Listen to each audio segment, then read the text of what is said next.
Hi guys, welcome to Christy's Book Corner. I'm your host, Christy Mason. As you can tell, we are in a different location. The location that we were before was at my mom's in our garage hangout area. This time I'm in my brother's room for some quiet. It's pretty hard to have some peace and quiet at my dad's because there's always people around. So I decided to do it here too. And we're on to chapter 2 of our book, Finding Jacob Wetterling.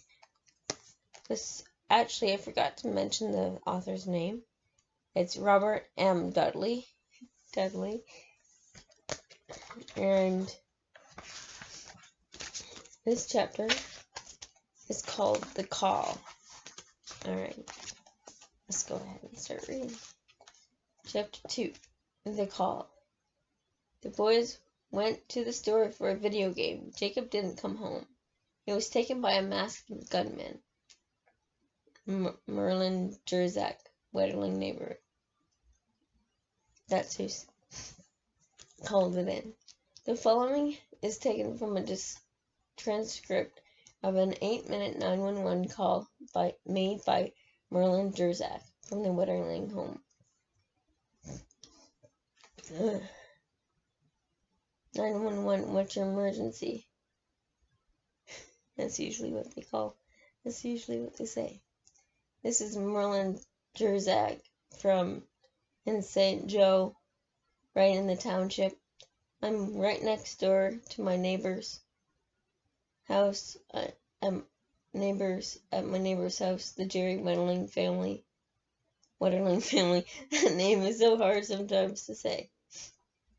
Some of the boys went down to Tom Thumb to pick up a movie, and on their way back, someone stopped them, and we believe that they have one of the boys because one of the boys did not come back with them. His name is Jacob Wetterling. Okay, were they picked up in a vehicle? Just a second, I will ask. They didn't see a vehicle. Didn't see a vehicle. This person appeared on the road when they were biking back home. Okay, and they don't know where their brother and friend is at. They don't know where their brother and friend is at.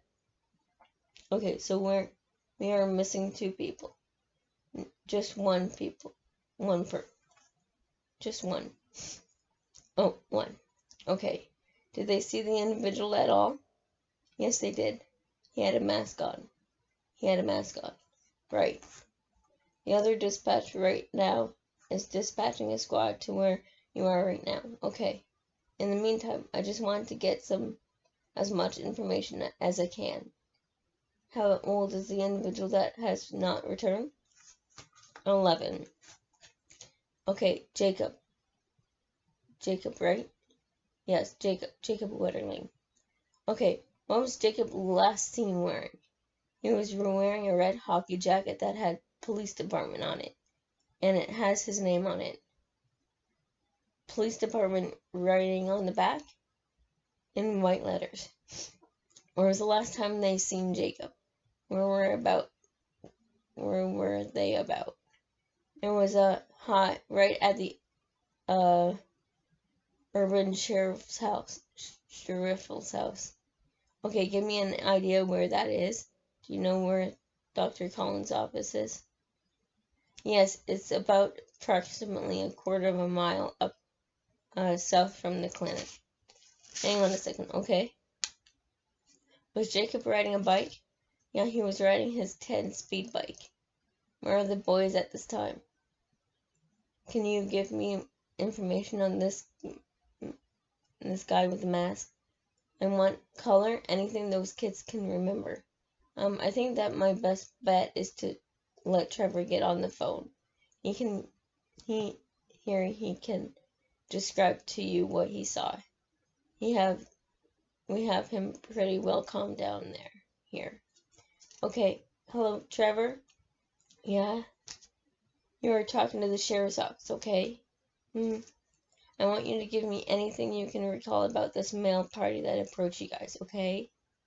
Well, he was like he was like a man.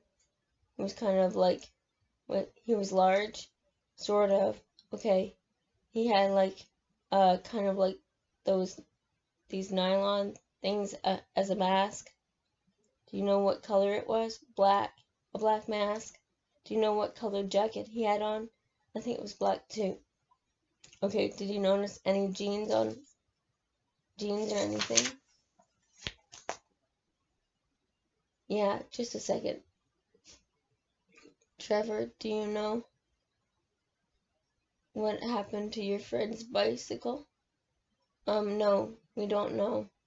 Nobody knows what happened to that. Because we had to just, like, run off in the woods. Okay, you guys ran off into the woods, but nobody know what happens to Jacob, right? Yeah. Okay, can you think of anything else? Did the guy have, what, did the guy have, what? Did the guy have, like, a deep voice or anything like that? Could you remember?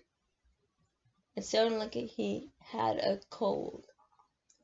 Okay, can you tell me how big, compared to your dad or somebody, how big would you say this guy was? It was about the size of Merlin, the guy you were just talking to. Okay, same height, same weight? Yeah.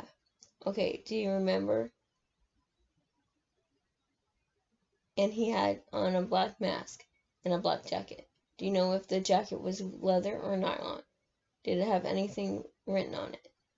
He could have told because we couldn't tell because it was so dark. Okay, can I talk to Merlin again? Real quick. Thank you. Yes. Merlin, how big are you? Okay. I'm about 195 pounds and 5'10". Where are the woods at that the kids ran to?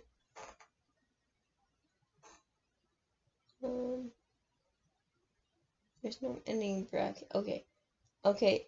It is a little bit to the south of Urban Sheffield house. And it runs for about a quarter to a mile west. Those are actually they actually say that. Okay, I'm hoping if Jacob would have run into the woods or something, if he would have gotten lost or something, do they know if he actually had contact with Jacob or anything like that? Yes. They just told me that the guy had a hold of Jacob and told them to run into the woods. Told the other two boys to run into the woods. Did they see any weapons at all? Or anything like that? Guns? Knives? He had a pistol. Can I talk to Trevor again? Yeah. Trevor, did you see the gun the individual had?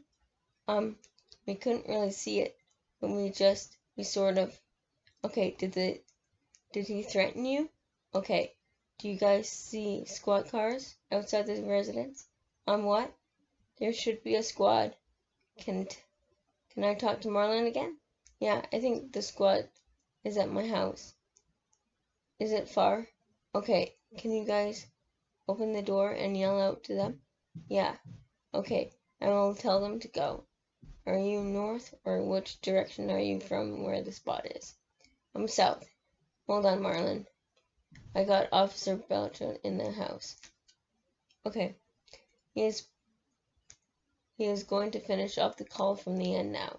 Okay? More than likely we will be coming out with dogs and stuff. Okay? Okay, good. Thank you very much. That was the end of the call.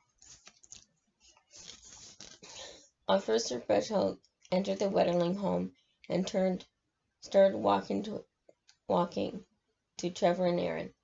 Merlin Drzak then called the home where the Wetterlings were attending the party and asked to speak to Jerry. Jerry, Merlin said in an excited voice, the boys went to the store for a video. Jacob didn't come home. He was taken by a masked gunman. I want you to get Patty and come home.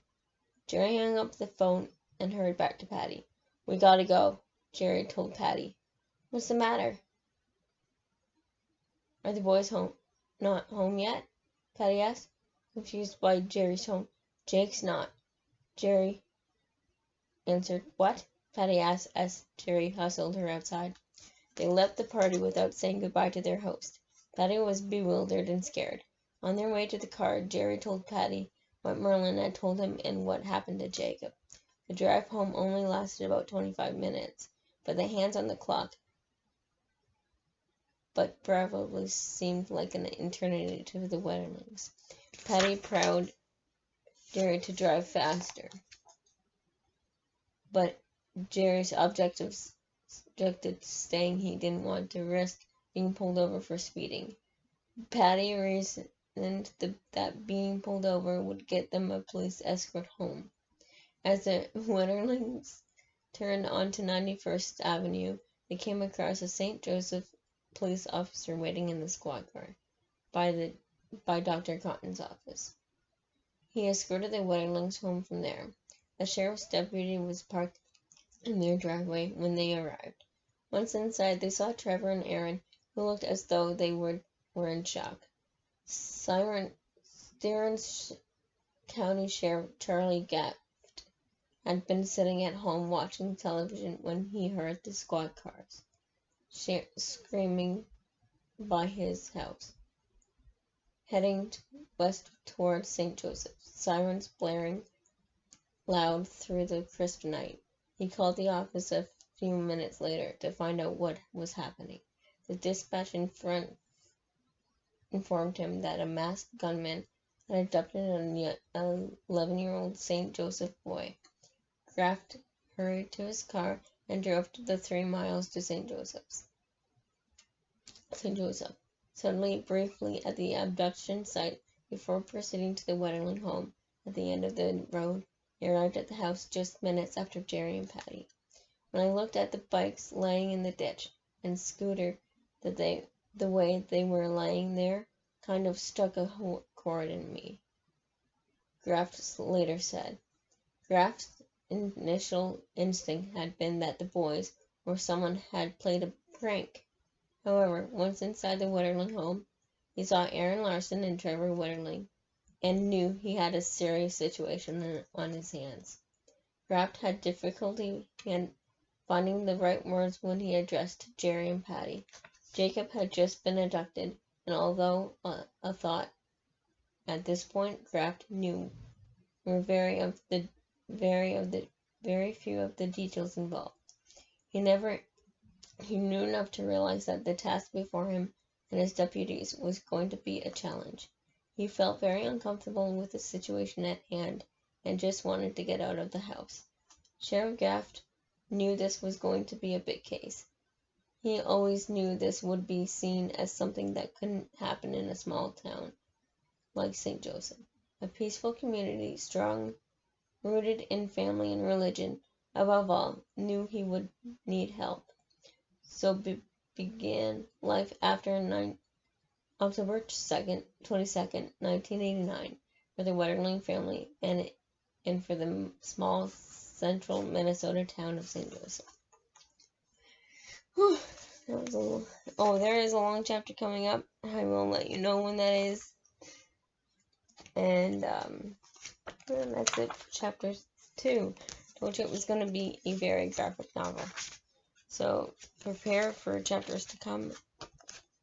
And tomorrow will be chapter 3. And remember to subscribe, comment, and like. And to dare to dream, guys. Bye.